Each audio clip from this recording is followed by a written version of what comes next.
Quando os ponteiros se encontram e que nós ouvimos as 12 badaladas.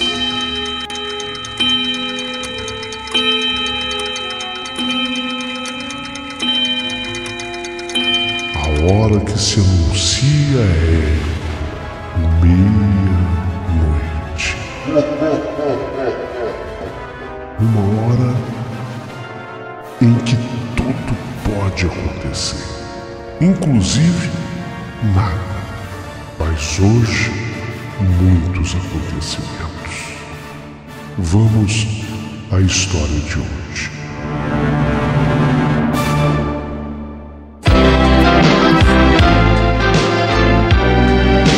Rádio Emoção,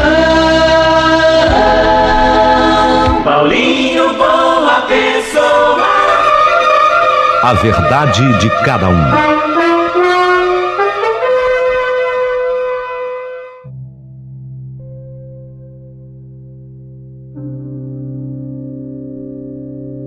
Essa impressionante história da meia-noite aconteceu comigo. O meu nome é Valéria. E eu me casei com o Gil Gordo. O meu marido sempre foi chamado assim por toda a nossa família e plenamente justificado o apelido porque ele pesava, à época, 120 quilos.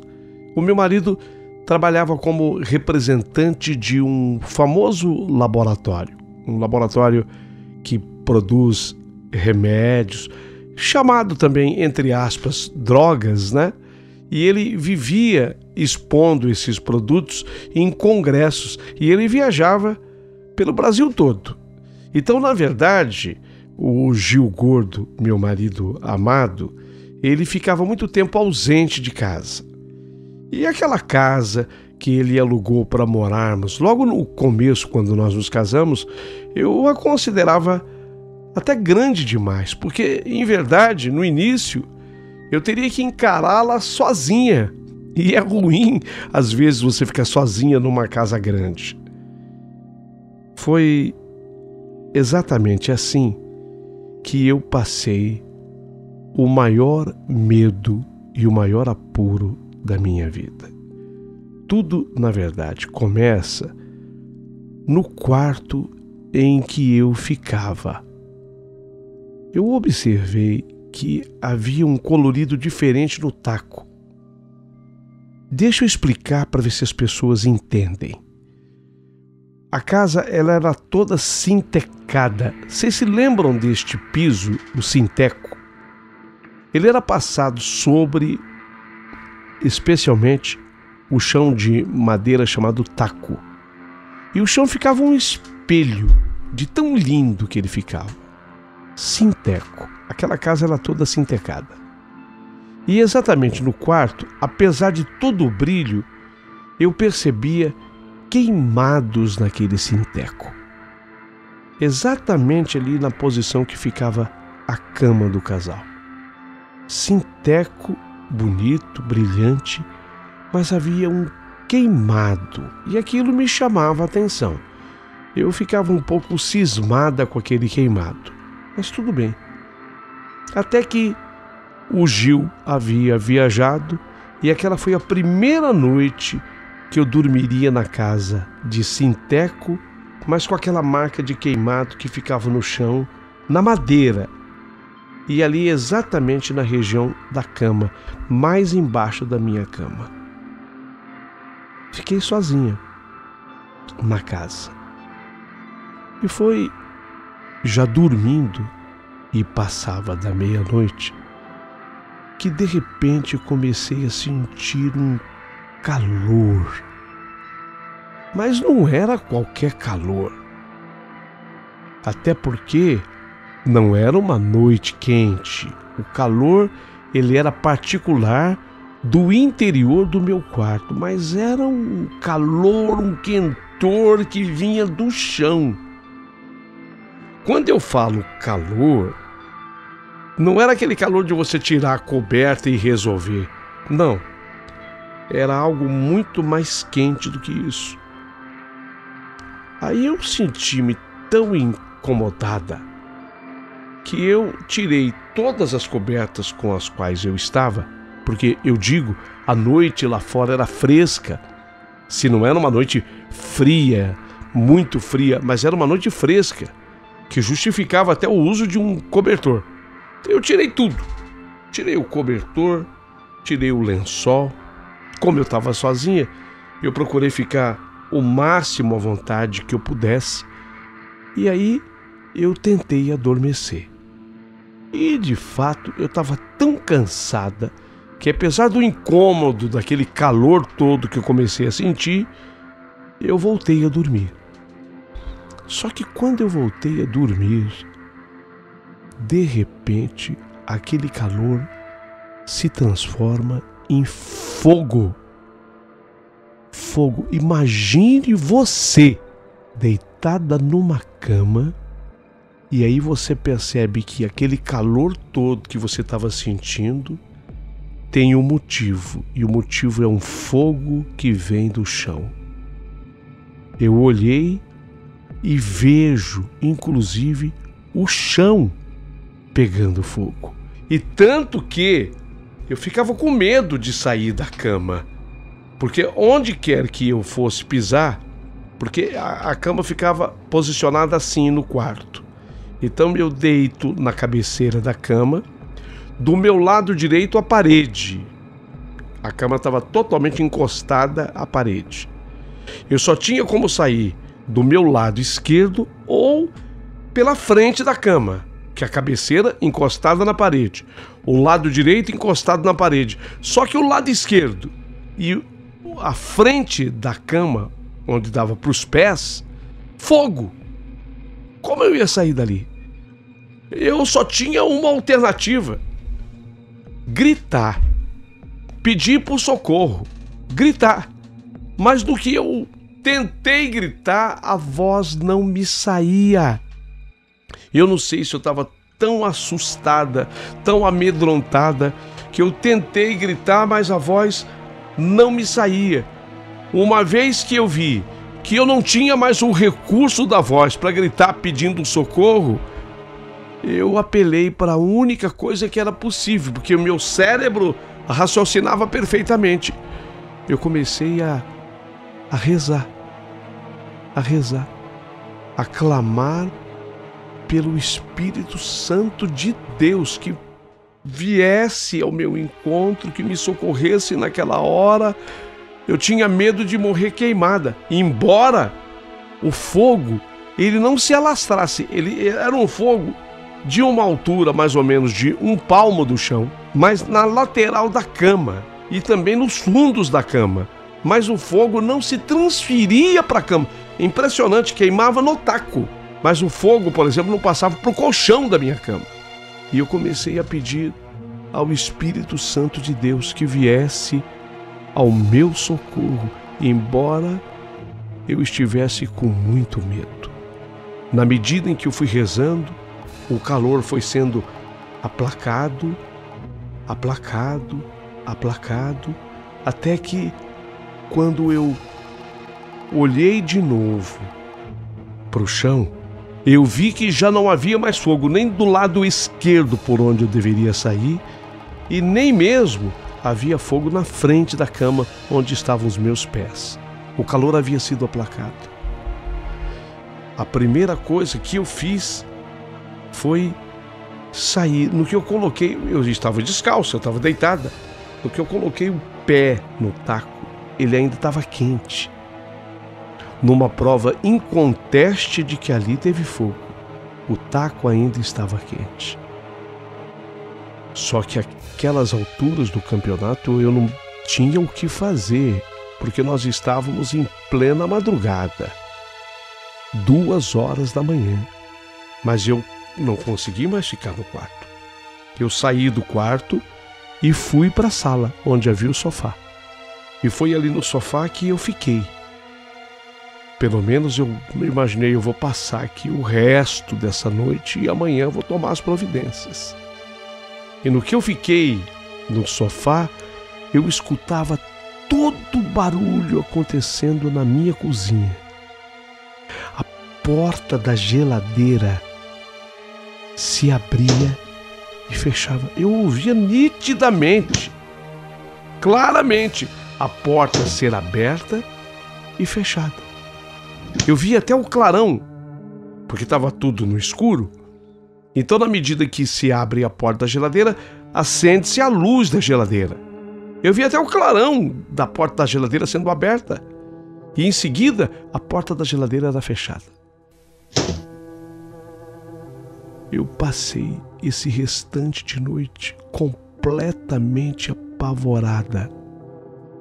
E eu só não saí feito uma louca gritando pela rua fora com medo das consequências. Fiquei ali no sofá. E como eu havia trazido comigo, isso aconteceu num período da tarde.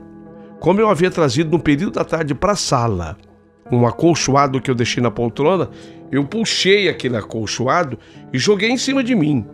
Pelo menos na sala fazia frio. Porque a noite era uma noite, repito, uma noite fresca. Então eu joguei aquele acolchoado em cima de mim e assim eu fiquei o tempo todo com a cabeça coberta. Nas primeiras horas da manhã, a primeira coisa que eu fiz foi destrancar a porta da sala, deixar a claridade do dia entrar. Aí tive que voltar para o quarto. O chão já não tinha mais nenhum tipo de calor no chão, apenas eu via a marca de queimado nos tacos. Ali então eu me troquei a minha roupa. Tive o cuidado também de abrir a janela do quarto para deixar a claridade do dia entrar. E depois que eu me troquei, eu fui direto para a casa de parentes explicar o que aconteceu. E falei, claramente eu falei, não volto mais para essa casa. Em hipótese alguma eu não volto mais para essa casa. De jeito nenhum, que eu passei lá.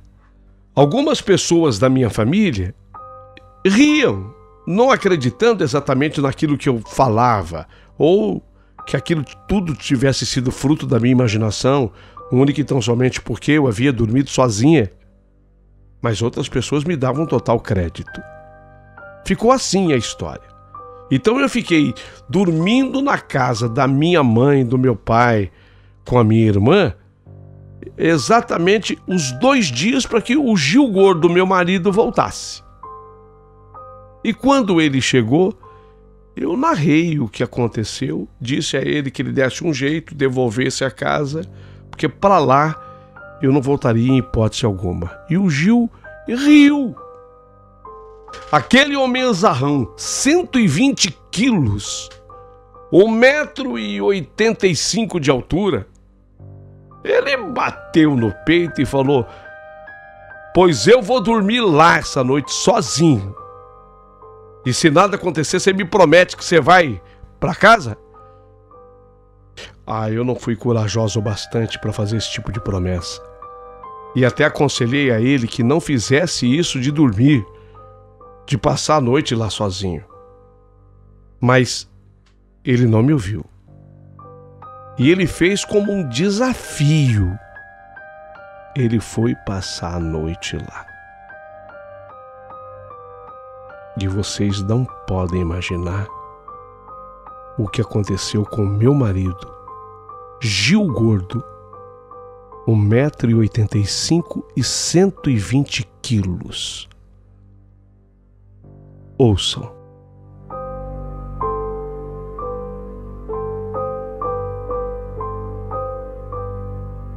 Ele decidiu que dormiria sozinho na casa para constatar que aquilo tudo que eu falei tivesse sido verdade. Ele foi para o quarto. Dormia feito um bebê.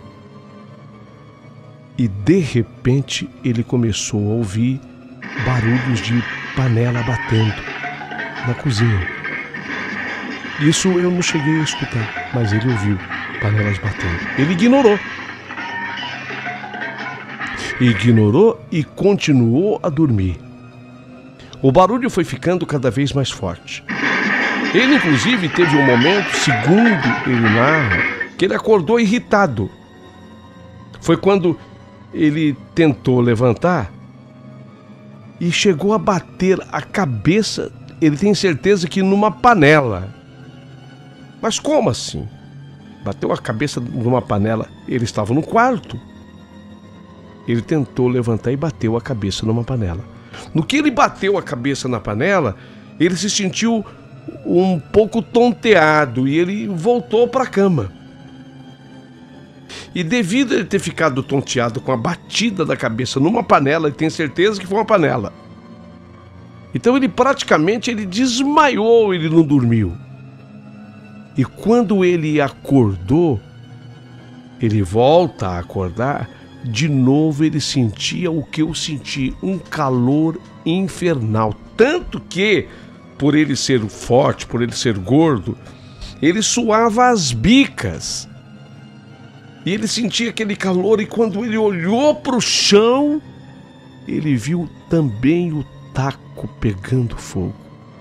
Do jeito que eu vi, um palmo de fogo saindo do chão. Ele se desesperou. Tentou também sair dali, tentou se levantar, mas era impressionante porque no caso dele, tinham as panelas em cima. Então ele se sentiu um tanto ou quanto sufocado. E ele, talvez pelo excesso até de calor, algum problema de a pressão cair, ele sofreu um novo desmaio. E o mais impressionante vem agora. Quando ele recobrou a consciência, que ele voltou a si, ele acordou na cozinha. Ele acordou na cozinha e sobre a cama.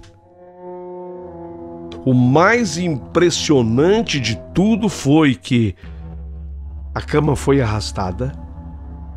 Tudo bem que a porta daquele quarto já era uma porta mais larga, mas jamais a cama poderia passar por ali se ela não fosse jogada de lado. Ela teria que passar, mas ela teria que passar na transversal pela porta do quarto. E quando ele acordou, quando o Gil, meu marido, acordou, ele estava na cozinha, na cama, mas deitado sobre a cama na cozinha.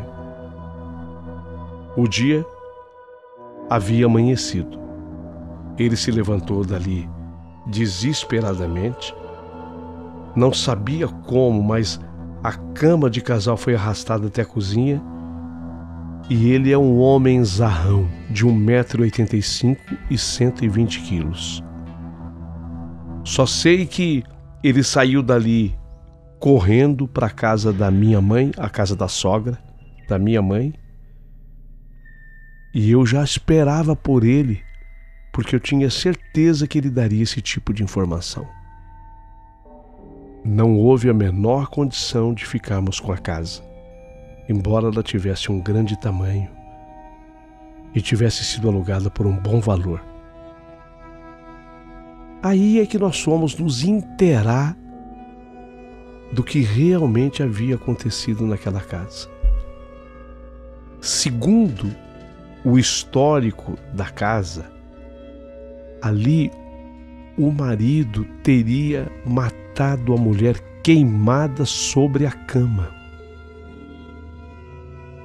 Numa vingança terrível, a mulher queria se separar dele e ele, para impedir que isso ocorresse, ou como vingança, uma vez que ela já tinha tomado essa decisão, ele aproveitou que a mulher dormia, jogou combustível, eu não sei ao certo se álcool, óleo, gasolina, alguma coisa do gênero, e ateou fogo sobre a cama. Só que havia caído, respingado desse combustível sobre o taco, e o fogo também se espalhou pelo chão, no taco.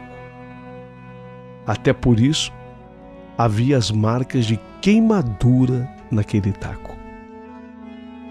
Todos ficamos boquiabertos com a explicação do histórico da casa.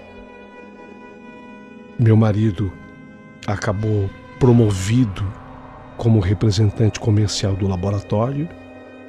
Nós acabamos nos mudando daquele lugar, fomos para a capital daquele estado, que eu prefiro não declinar aqui o nome.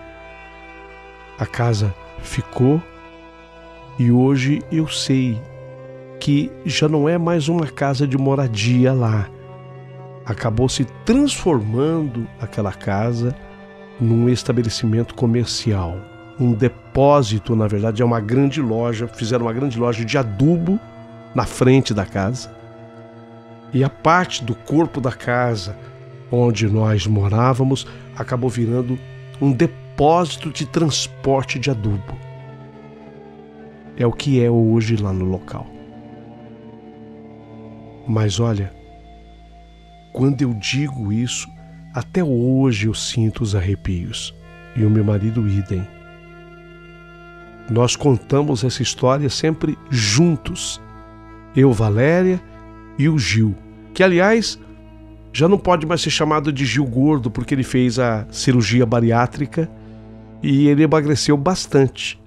Ele pesava 120 quilos naquela época e hoje ele pesa 85 quilos, o que é considerado até magro para a altura que ele tem de 1,85 m. Mas tudo isso aconteceu comigo e com meu marido. A minha família como testemunha, amigos como testemunha. Ah, um detalhe, nós fomos os últimos moradores da casa. Fomos os últimos. Porque sequer a imobiliária na qual alugamos a casa a colocou novamente para alugar o imóvel. Eles simplesmente devolveram a quem de direito e essas pessoas jamais conseguiram alugar a casa novamente, a não ser depois dando destinação para que ela se transformasse num estabelecimento comercial. Essa era a história que eu tinha para contar. Espero que você tenha gostado da minha história. Se gostou, curta dando o seu joinha, aproveita e se inscreva também no canal. E se puder, manda um valeu demais pro Paulinho Boa Pessoa. Ele bem o merece.